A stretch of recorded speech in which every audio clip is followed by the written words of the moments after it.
So I've been taking care of my mother, for the longest. She was good at first, just like anyone else. But she's still young, so I'm there, with my mother, taking care of her through the ups and downs.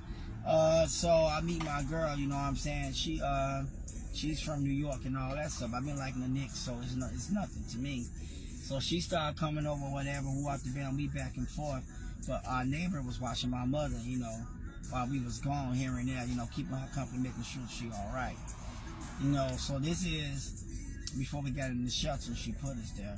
So she comes over all the time, like trying to unlock the room door. Oh, let me see, I want to see her, I want to meet her.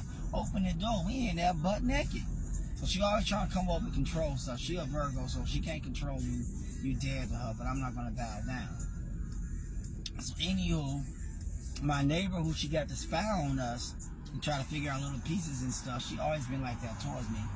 She gonna tell my neighbor, oh, I don't want him living there. I just don't. Now remind you, at this point my mother got Parkinson's. She trying to come over and tell me what's going on with my mother, but we there with her all the time. Alright?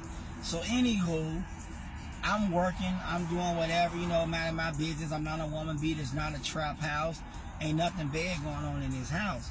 But she still want me gone because she mad my mother can't babysit and watch her kids. But what about her husband's side of the family? How come you're not being spiteful towards him? Because that's your husband and you're afraid of him. So you're not going to do nothing about that because you're scared of him. Scary cat. Anyway. So yeah, she does that. And I, like I'm saying, I'm coming home from work making my own money. She's not watching my kids. My girl's watching our kids while we're gone. 6-month-old at the time and 3-year-old, okay? And so we get a letter from the landlord, blah, blah, blah, blah, blah, this and that. Now, this is 2021. So it's really COVID, so I really think I didn't have to leave out. She only said it was me living there, whatever. She got the neighbor to call because you got to be a resident. So I really ain't had to leave out, but that's cool because I recorded that whole conversation.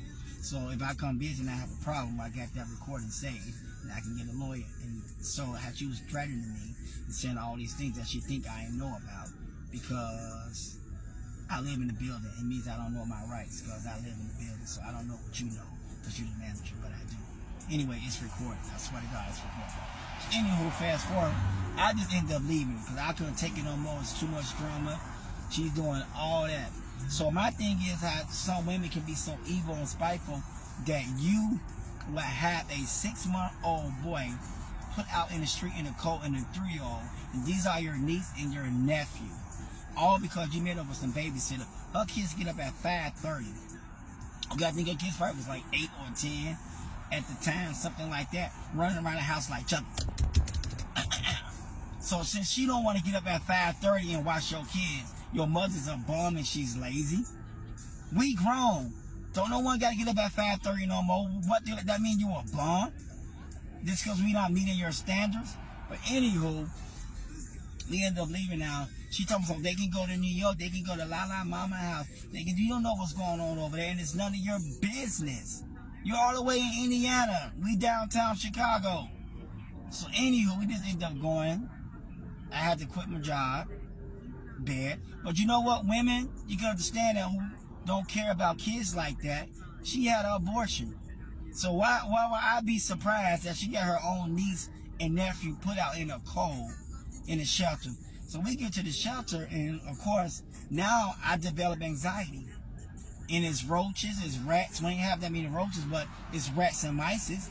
So now we sleeping with one eye open because of all that with a 6-month-old. Like I'm saying, you got no care in the world for a kid if we can have an abortion. So she done that when she was in college. And so my mother was sending us money because obviously I lost my job. I was taking care of everything. And so my mother, a year after we got out the shelter, we was in the shelter for a year. Everything was downhill since then. It was okay at first. Since they took over, the neighbor and my sister who's way in Indiana, 40 minutes away from where my mother's at, okay? And my mother's by herself on holidays, birthdays, whatever. It don't matter in general. We was her company. We was her companionship. We was, her help. We was all that. All that's going down the drain now. So she's sitting there bored just eating her food. Nothing to do when y'all gonna come back. When y'all gonna come back, we can't come back what your sister does. So fast forward, she been in the hospital several times. She broke her hip one time, didn't know she fractured. She called me in pain. I said, well, maybe tomorrow we see how it go a day and a half. You gotta call Sean now. She's She's the boss. She got to call LaShawn. She's like, oh, well, I'll be there in 4 days. I'll be free. Oh, you got to go right away because you wanted to take over and take control. So that means my mother had to end up having surgery because she fractured her hip when she fell. Then she fell and hit her head. So many things. So my mother waited a whole week for her daughter to come in pain because she had to wait on LaShawn. Okay? Fast forward some more, you guys. Now we got another baby born now at this time. And she was talking funny. She talked to us all the time. Hey, it's grandma. Hey, the same pattern. One day she called me at night saying the medicine got her feeling funny. Some so-called new medicine got her feeling funny. And this and that, she was talking about her head. I said, well, get some sleep and see how I go tomorrow. And that day she was talking about her head. I said, something ain't right. And she gonna video call me, the lady next door. Talking about, see what I gotta go to. I said, no, she don't want to take the medicine, don't give her the medicine. And she borderline crackhead because we sold her boyfriend at the time when we was in Chicago some lotion for $3. He wanted $8. We gave him $3 for it. Okay, so she probably did give him the medicine too many times. Anywho, fast forward, we said in 2 days and a half or 3 days, we're gonna call and do a wellness check. We called and do a wellness check. She got my sister, the supervisor, on the phone, and I'm on the phone with her, though. I got my sister blocked. I don't mess with her like that because she made us homeless for no reason.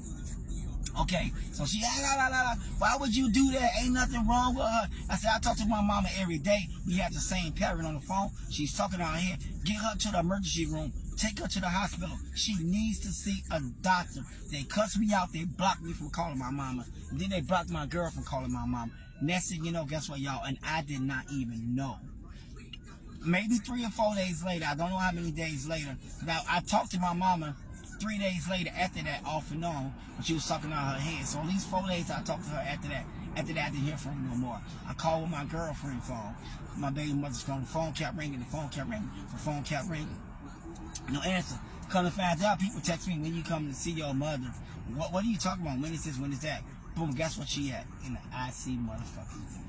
Swear to God, I was insulted as a man. I was insulted because I'm nice.